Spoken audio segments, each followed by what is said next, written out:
അജിത് പവാറിന്റെ അല്ലേ വിമാനം അദ്ദേഹം സഞ്ചരിച്ചിരുന്ന വിമാനം അപകടത്തിൽപ്പെട്ടു തുടങ്ങിയ ചില വിവരങ്ങളിലേക്കാണ് അതിന്റെ വിശദാംശങ്ങളിലേക്ക് കൂടെ നമുക്ക് കടക്കേണ്ടതുണ്ട്.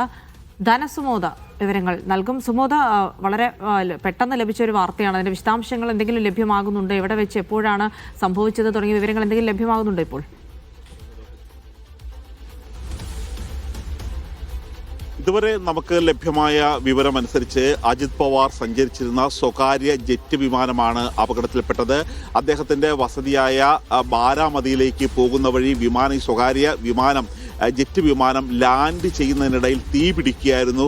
അജിത് പവാറിനെ ഉടനെ തന്നെ അടുത്തുള്ള ആശുപത്രിയിലേക്ക് പ്രവേശിപ്പിച്ചിരിക്കുകയാണ്. പക്ഷേ അദ്ദേഹത്തിൻ്റെ നില അതീവ ഗുരുതരം എന്ന റിപ്പോർട്ടുകളാണ് പുറത്തു വരുന്നത്.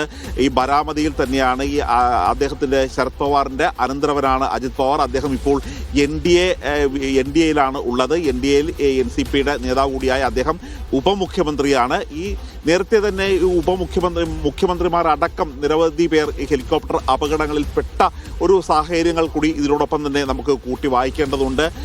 ഇപ്പോഴും അദ്ദേഹത്തിൻ്റെ നില അതീവ ഗുരുതരം എന്ന് തന്നെയാണ് അറിയിച്ചിരിക്കുന്നത്. സ്വകാര്യ ജെറ്റ് വിമാനമാണ് ലാൻഡിംഗ് പിഴവിനിടയിൽ അപകടത്തിൽപ്പെട്ടിരിക്കുന്നത്. മഹാരാഷ്ട്ര ഉപമുഖ്യമന്ത്രി ബരാമതിയിലാണ് വിമാനം ലാൻഡ് ചെയ്യുന്നതിനിടെ ഇത്തരത്തിലൊരു അപകടം ഉണ്ടായിരിക്കുന്നത്.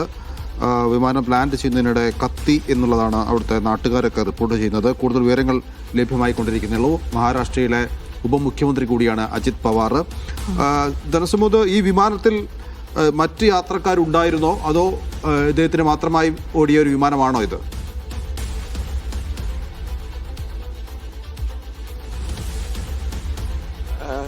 66 വയസ്സുള്ള ഈ അജിത് പവാറാണ് വിമാനത്തിൽ ഉണ്ടായിരുന്നത് എന്നുള്ള വിവരമാണ് നമുക്കിപ്പോൾ ലഭിക്കുന്നത്. കാര്യം വിമാനത്തിൽ ഉണ്ടായിരുന്നത് പൈലറ്റും സഹ പൈലറ്റും ഉൾപ്പെടെയുള്ളവരായിരുന്നു വിമാനത്തിൽ ഉണ്ടായിരുന്നത്.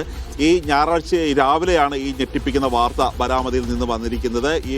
ആദ്യം ഈ വിമാനം തീപിടിക്കുന്നതും അപകടത്തിൽപ്പെടുന്നതും പ്രാദേശികവാസികളാണ് ആദ്യം കണ്ടെത്തിയത്. ഉടൻ തന്നെ രക്ഷാപ്രവർത്തനം നടത്തുകയായിരുന്നു. അദ്ദേഹത്തിന് വളരെ വേഗത്തിൽ തന്നെ ആശുപത്രിയിൽ എത്തിക്കാൻ കഴിഞ്ഞിട്ടുണ്ട്. പക്ഷേ അദ്ദേഹത്തിൻ്റെ സ്ഥിതി ഇപ്പോഴും ഗുരുതരമായി തന്നെ തുടരുന്നു എന്നുള്ള ഒരു വിവരമാണ് ബാരാമതിയിൽ നിന്നും ലഭ്യമായിട്ടുള്ളത്. ഇതുവരെയുള്ള ചെറിയ ദൃശ്യങ്ങൾ അപകടത്തിൽപ്പെട്ടു എന്നുള്ള വിവരവും അദ്ദേഹം അതീവ ഗുരുതര നിലയിലാണ് എന്നുള്ള ഒരു വിവരവും മാത്രമാണ് ഇപ്പോൾ മഹാരാഷ്ട്രയിൽ നിന്നും നമുക്ക് ലഭിക്കുന്നത്. ഇന്ന് പാർലമെന്റ് സമ്മേളനം ആരംഭിക്കുകയാണ്. ഇതുമായി ബന്ധപ്പെട്ട് MP-മാർ ഉൾപ്പെടെയുള്ളവർ ഇവിടെയുണ്ട്. എല്ലാവരും വളരെ ഉദ്യോഗത്തോടുകൂടി തന്നെ അജിത് പവാറിന് എന്താണ് സംഭവിച്ചത് എന്നറിയാൻ വേണ്ടിയുള്ള ഒരു ആകാംക്ഷയിലാണ് MP-മാർ പരസ്പരം വിളിക്കുന്നു. വ്യോമയാന മന്ത്രാലയവുമായി ബന്ധപ്പെടുന്നു.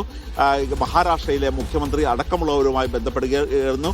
ഏതാനും നിമിഷങ്ങൾക്കകം തന്നെ നമുക്ക് കൂടുതൽ വിവരങ്ങൾ ലഭ്യമാകും. നൗഫൽ, നമുക്ക് കൂടുതൽ വിവരങ്ങൾ ലഭ്യമാകേണ്ടതുണ്ട്. നിലവിൽ ബാരാമതിയിൽ വെച്ച് ആക്സിഡന്റ് ഉണ്ടായി, ലാൻഡിംഗ് പിഴവാണ് അപകടത്തിന് കാരണം തുടങ്ങിയ വിവരങ്ങൾ ലഭിക്കുന്നു. അദ്ദേഹത്തിന്റെ അവസ്ഥ കുറച്ച് ഗുരുതരമാണ് എന്നുള്ളത് നമുക്ക് ദേശീയ മാധ്യമങ്ങളൊക്കെ നോക്കുമ്പോൾ 4-5 പേർക്ക് പരിക്കുണ്ട് തുടങ്ങിയ വിവരങ്ങളൊക്കെ അവർ നൽകുന്നുണ്ട്. അപ്പോൾ കൃത്യമായി തന്നെ അതിന്റെ വിവരങ്ങളിലേക്ക് കടക്കേണ്ടതുണ്ട്. അവിടെ എന്താണ് സംഭവിച്ചത്? അതായത് പ്രദേശത്തു നിന്നുള്ള പ്രധാനപ്പെട്ട കുറച്ച് ദൃശ്യങ്ങൾ, അതായത് ആദ്യ ദൃശ്യങ്ങളൊക്കെ പുറത്തു വരുന്നുണ്ട്. അല്പസമയത്തിനകം തന്നെ അത് പ്രേക്ഷകരിലേക്ക് എത്തിക്കാൻ കഴിയുമെന്ന് പ്രതീക്ഷിക്കുന്നുണ്ട്.